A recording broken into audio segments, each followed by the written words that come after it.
이 글은 제가 2019년도 10월에 다음 카페와 유튜브에 올린 글이었는데 영상 제작이 잘못되어 삭제하였습니다. 그런데 요즘 네이버와 다음에 아리랑의 어원이 하느님을 뜻하는 단어라는 기독교 신자들의 어이없는 글들이 많아서 아리랑 어원에 대한 글을 다시 올립니다. 우리나라 5천만 국민들은 아리랑이 뭔 말인지, 아리랑 어원이 뭔지 전혀 모르고 있습니다. 여러 가지 설만 있고 정확한 아리랑의 어원을 모르고 있습니다. 지금부터 제가 아리랑의 어원을 말씀드리겠습니다. 아리랑이라는 노래에서 가장 중요한 것이 아리랑 스리스리랑 아라리가 났네. 아리랑 고개로 날 넘겨주소. 또는 아리랑 고개로 넘어간다. 아리랑 아라리요. 아리랑 고개로 나를 넘겨주소. 이 문장입니다. 나머지 가사는 지역에마다 다릅니다. 아리랑이라는 훈구 또는 훈령 또는 후렴은 다 똑같습니다. 우리나라 3대 아리랑은 밀양 아리랑, 정선 아리랑, 진도 아리랑입니다.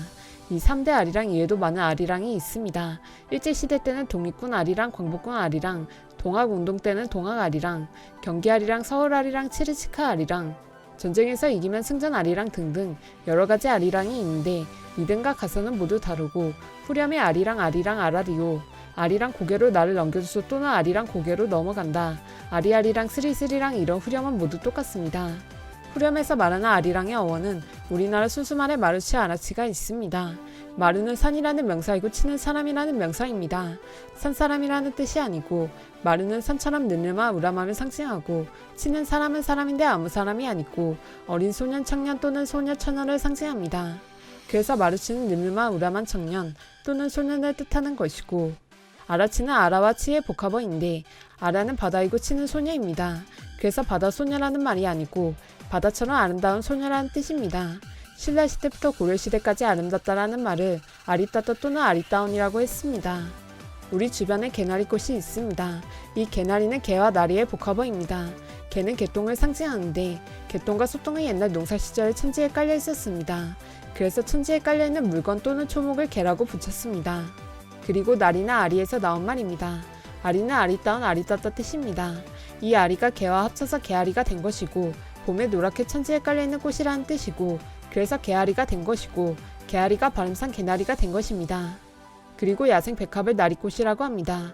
이 나리꽃도 아리꽃이었습니다. 아리따운 꽃이라는 뜻입니다. 아리꽃이 발음상 나리꽃이 된 것입니다. 이처럼 아름답다의 순수 우리말이 아리따운 아리따따입니다. 그리고 우리들이 자주 쓰는 말 중에 양아치 생양아치라는 말이 있습니다. 치는 청년, 소년, 처녀, 아가씨, 젊은이를 상징하고 양아는 양아들을 뜻합니다. 다시 말하면 어린 소년 젊은 청년이 대가 끊긴 양반댁의 양아들로 들어간 것입니다. 대가 끊긴 부잣집에 가난한 친척 조카를 대부분 양아들로 들어옵니다. 가난한 양아들이 갑자기 부잣집 도련님이 되었으니 얼마나 거만하고 기고만장했겠습니까? 그래서 조선시대 양아들 놈들은 대부분 싸가지 밥 말아먹는 놈들이고 호로들이 많았습니다. 그때부터 젊은 양아들을 양아치라고 한 것이고 나쁜 의도의 단어가 된 것입니다. 호로 새끼도 호로마니 새끼라는 뜻입니다. 애비가 아버지가 없는 호로마니에서 자란 자식이 버르장머리가 없습니다. 그래서 호로마니 자식을 호로 새끼라고 하였고 이 호로 새끼와 양아치는 양대 쌍벽의 욕이었습니다. 다시 본론으로 돌아오면 아리랑의 아리는 아름답다는 뜻이고 랑은 신라시대와 고려시대 때 시집 안간 젊은 처녀를 랑이라고 했습니다. 이 랑이 조선시대 때는 랑자에서 낭자가 된 것입니다. 장가 안간 총각에게도 랑이 붙었습니다. 신라시대 화랑이 있고 늙름한 청년을 랑군이라고 하였습니다. 그래서 아리랑은 시집 안간 아리따운 젊은 처녀를 뜻하는 글자입니다. 그리고 스리랑은 마음 글자입니다. 마음이 쓰리고 아리고 가련한 처녀라는 뜻입니다. 노래 후렴을 해석하면 아리아리랑 아름답고 아름다운 처녀, 쓰리쓰리랑 마음이 쓰리고 쓰린 가련한 처녀, 아라리가 났네 아라는 아름다운 바다 같은 처녀, 리는 이입니다. 이가 변형이 되어서 리가 된 것입니다. 아름다운 이라는 글자가 아라리인 것입니다. 났네, 아름다운 처녀가 나타났네라는 뜻입니다. 아리랑 고개로 날 넘겨주소. 여기서 중요한 것이 있습니다. 고개입니다. 옛날에는 이 말에서 저 말로 가려면 마루 고개를 넘어야 했고 이 고장에서 저 고장으로 가려면 산마루를 엄청나게 많이 넘어야 했습니다. 그 산마루 고개를 넘으려면 온갖 변수가 다 생깁니다. 산적도 있고 곰도 있고 호랑이도 있고 늑대도 있고 별의별 변수가 다 생깁니다. 그래서 남자들 이외에는 여자들 특히 처녀들은 태어나서 마루 고개를 넘을 일이 없습니다. 그런데 아리랑 후렴에는 항상 고개가 나옵니다. 아리따운 처녀가 마루 고개를 넘을 일이 평생에 한 번 있습니다. 언제냐면 시집가는 날입니다. 시집가는 날에 여러 남장네와 친인척 어른들과 같이 사마를 고개를 넘어가야 합니다. 여자 혼자서, 특히 처녀 혼자서 사마를 고개를 넘는다는 것은 말도 안 되는 옛날 현실이었습니다. 그래서 아리랑 노래에서 고개를 넘어간다는 말은 시집을 간다는 말입니다. 아리랑 고개로 날 넘겨주소.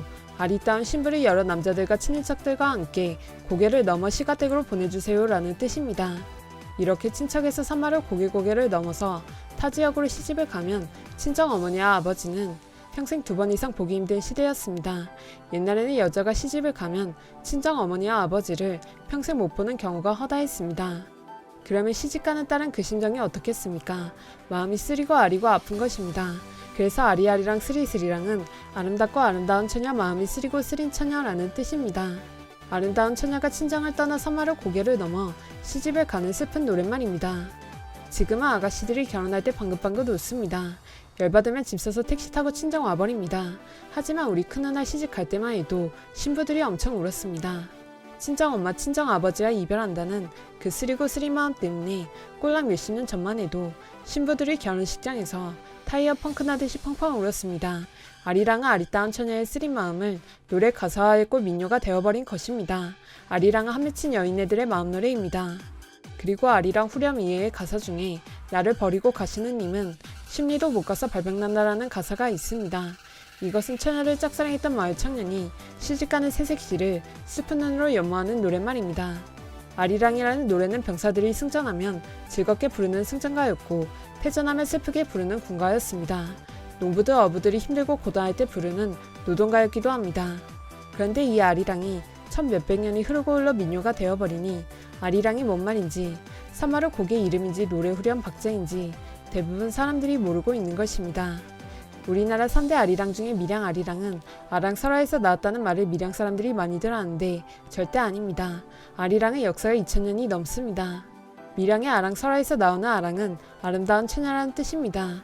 밀양 아랑설화의 아랑의 본명은 윤동옥입니다. 밀양의 윤부사가 내려왔는데 그의 딸 이름이 윤동옥이었고 이 윤동옥 아씨가 겁탈당하는 것을 반항을 하다가 칼 맞아 죽었습니다. 그때부터 동옥이가 귀신이 되어 새로 부임하는 부사들을 괴롭혔습니다. 여튼 동호 아씨를 동옥이라고 하지 않고 아름다운 낭자라는 뜻으로 아랑이 되었고 아랑은 다시 아랑설화 아랑전설이 되어버린 것입니다. 지금까지 이야기는 우리 할머니의 사투리에서 내가 연구를 하여 나온 논문입니다. 우리 할머니가 사투리가 엄청 심합니다. 그 사투리를 연구를 하면 우리나라 표준의 어원이 몽땅 사투리에 있습니다. 국문학을 연구하려면 사투리를 연구를 해야 합니다. 사투리를 연구하면 우리나라 말들의 어원을 몽땅 알 수가 있습니다. 내가 아리랑의 어원을 알게 된 것도 우리 할머니의 공덕입니다. 100살 정도 되시는 할아버지 할머니의 사투리를 연구하면 우리나라 말의 어원이 엄청 나옵니다. 그런데 그런 나이 드신 분들이 이제는 안 계십니다. 그러다 보니 어원을 모르는 단어들이 자꾸 생겨나고 있는 것입니다.